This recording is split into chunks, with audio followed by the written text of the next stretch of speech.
on to the Philadelphia Eagles.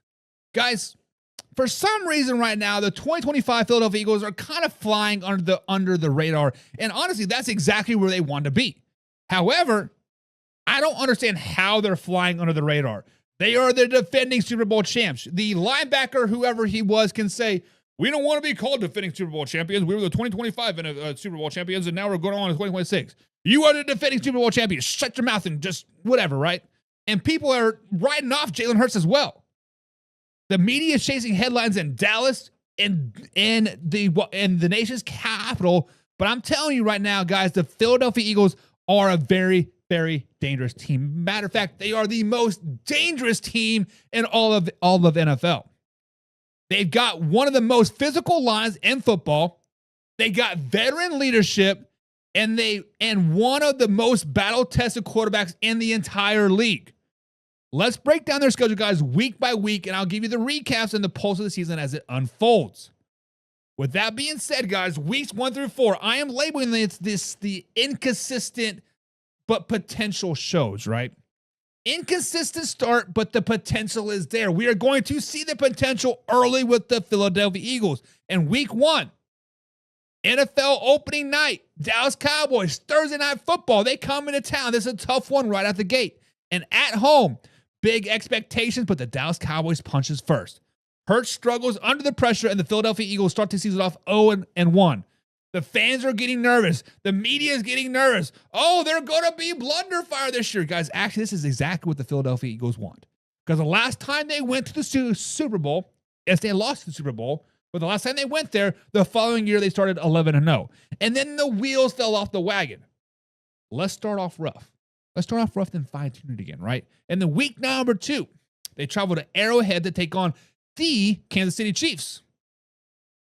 And here's where they bounce back in a huge, huge way.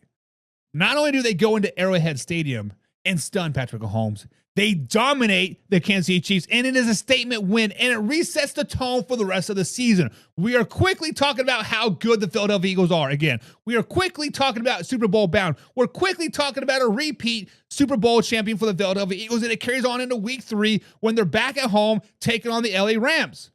Back in Philly, back in control. The defense stiffens up. The Rams passing attack sucks, and Jalen Hurts gets it done with his legs and his arm. It's a nice, clean, dominant win. Now, week number 4, they play the Tampa Bay Buccaneers. The kryptonite of the Philadelphia Eagles is the Tampa Bay Buccaneers. Not only are they playing the Tampa Bay Buccaneers, it is the Tampa Bay Buccaneers. The Bucs are tougher than expected. The Philadelphia Eagles get caught looking ahead, sloppy execution, costly turnovers, and a game they should have won, they let slip away.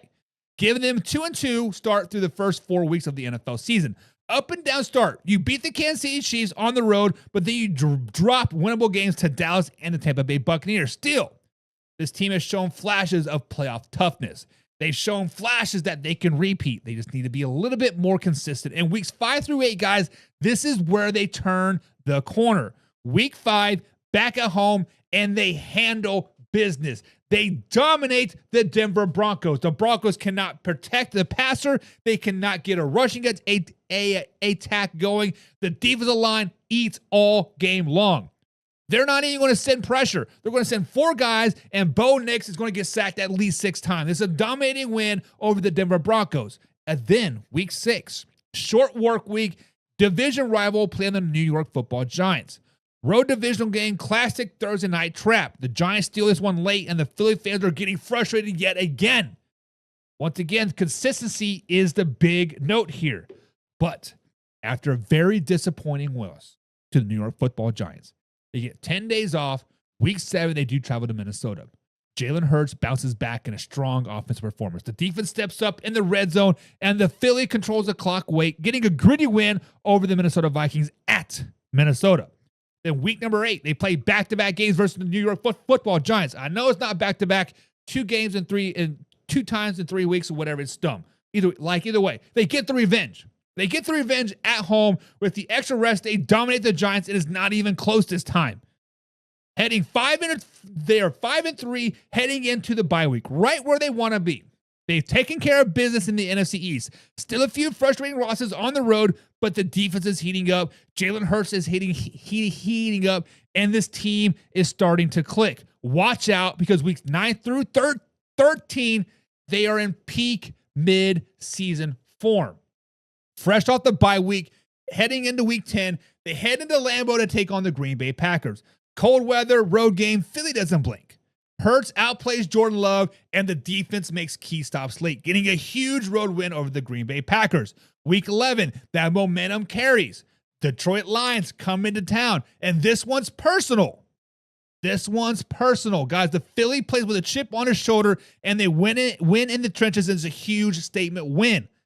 Super Bowl bound Philadelphia Eagles put some respect on their name. Week 12, they traveled down to Dallas to take on the Dallas Cowboys. Circle this one, guys. Primetime revenge game in Dallas. Hurts silenced the crowd with the masterclass performance. This one flips the narrative. Super Bowl bound, baby. Week 13, back at home, taking on the Chicago Bears. No letdown. The Philadelphia Eagles cruise past the Chicago Bears. Offense keeps clicking, and the defense dominates on third down, a.k.a. the Bears suck. Imagine that. So after the 13 weeks, guys, they're 9-3. They rattled off 4 straight wins, and they swept 2 playoff contenders. This stretch right here is what defines Philadelphia Eagles' identity. Physical, battle-tested, and playoff ready. However, weeks 14 through 18, they kind of take their foot off the gas like a little bit. They slip up a few games, but they're still very, very dangerous. And it starts with the Monday Night Football game in week 14 when they travel to LA to take on the Chargers. This is a tough Monday night game on the road. Justin Herbert get hot just enough, and the Philadelphia secondary cannot slow him down. The offense stalls late. Week 15, back at home. A bounce-back win at home versus Las Vegas Raiders. It is a controlled win. Raiders keep it close, but Hurts and the run game take over in the second half.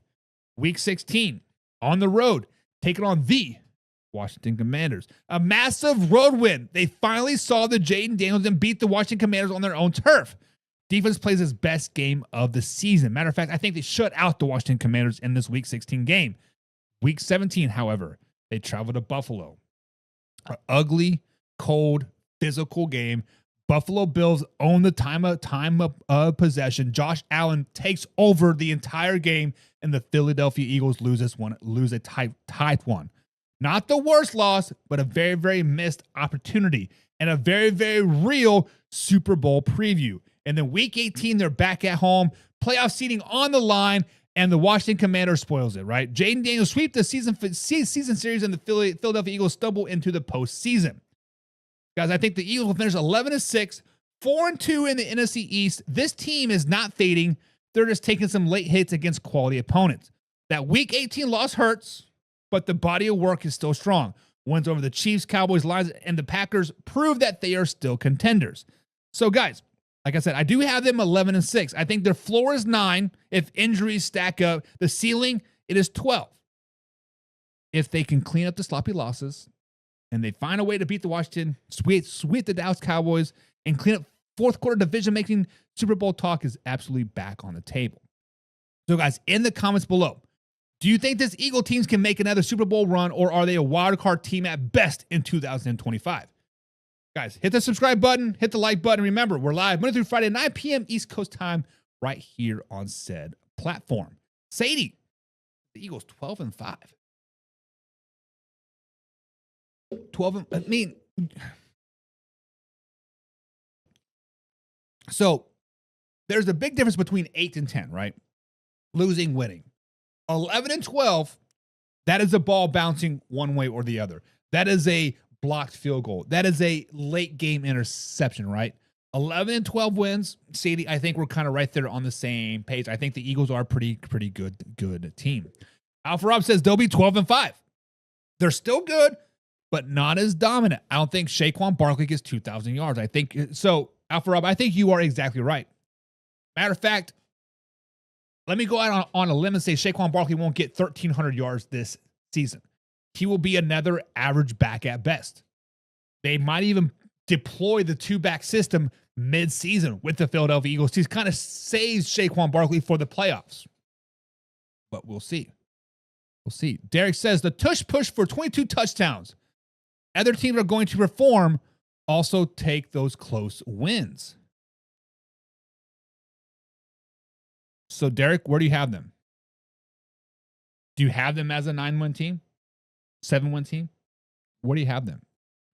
Sadie says the Broncos have an elite defense. Sadie, the Broncos had an elite defense. Yes, they brought in some key parts. They brought in Greenlaw from the 49ers. He is now injured. If you go to our 24/7 channel page here on youtube.com/man-hours, Sadie, you will see pretty much every other slide. Denver Broncos defense injury. Denver Broncos defense injury. Their defensive injuries are getting piling up. Yes, I know it's training camp. I know it's August. However, in that same breath, it is August. We are 4 weeks away from the NFL season. We are 30 some odd days from the NFL season. It is getting close. So these injuries keep piling up. All of a sudden, the Broncos start 0-2, 0-3, 0-4, and their defense isn't playing up to par. Now they will get healthy. They will get better. But I think that elite defense was a fluke. But we'll see. Derek has the Eagles sitting at 9-8. 9-8. That is tough, Derek.